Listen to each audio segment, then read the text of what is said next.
Bonjour et bienvenue dans Flash Info. Nous sommes le vendredi 4 novembre.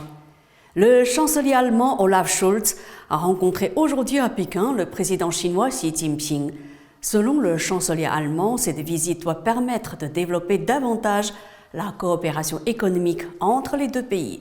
Un objectif partagé par le président chinois pour qui la visite à Pékin du chancelier Olaf Scholz renforce la coopération pratique avec l'Allemagne, selon des propos rapportés par la télévision publique chinoise CCTV. Ce voyage est pourtant vu d'un œil critique, non seulement en Allemagne, mais aussi en France, à Bruxelles et Washington. Selon une source gouvernementale allemande rapportée par l'AFP, le chancelier allemand a déclaré « Nous voulons également discuter de la manière dont nous pouvons développer notre coopération sur d'autres sujets, le changement climatique, la sécurité alimentaire et les pays entêtés. » Ce déplacement de quelques heures est le premier d'un dirigeant de l'Union européenne et du G7 en Chine depuis le début de la pandémie. Nouvel épisode de la montée des tensions dans la péninsule coréenne où Séoul et Washington conduisent des exercices militaires conjoints. L'armée sud-coréenne a annoncé avoir déployé vendredi 4 novembre des avions furtifs, après avoir détecté 180 avions de combat nord-coréens. Selon le Figaro qui cite le Washington Post, 50% des quelques 7500 employés de Twitter devront quitter la société. Cette société a été rachetée il y a une semaine par Elon Musk. Nous allons lancer le processus difficile de réduction de nos effectifs mondiaux vendredi, indique Twitter à ses employés le 3 novembre dans un email. Cet email indique que tous les salariés recevront des informations d'ici vendredi matin à l'heure de l'ouverture de bureaux. Nous reconnaissons qu'un certain nombre d'individus qui ont réalisé des contributions notables à Twitter vont être affectés. Mais cette action est malheureusement nécessaire pour assurer le succès de l'entreprise à l'avenir, déclare la société aux salariés.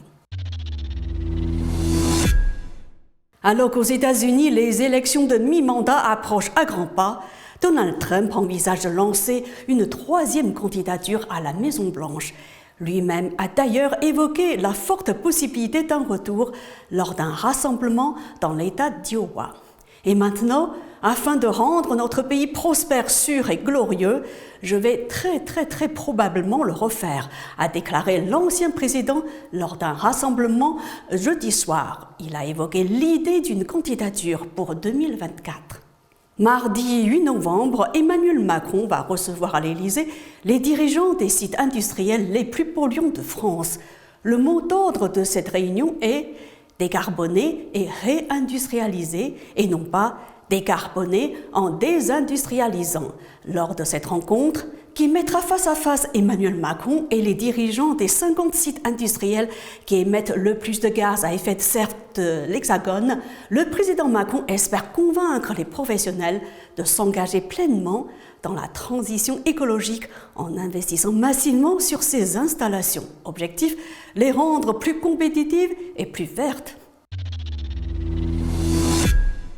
EDF a annoncé jeudi revoir à la baisse sa production nucléaire pour l'année 2022 à 275-285 TWh contre 280-300 TWh prévus précédemment, et cela en raison notamment de l'allongement de la durée d'arrêt de 4 réacteurs nucléaires concernés par le programme de contrôle et réparation du phénomène de corrosion sous contrainte.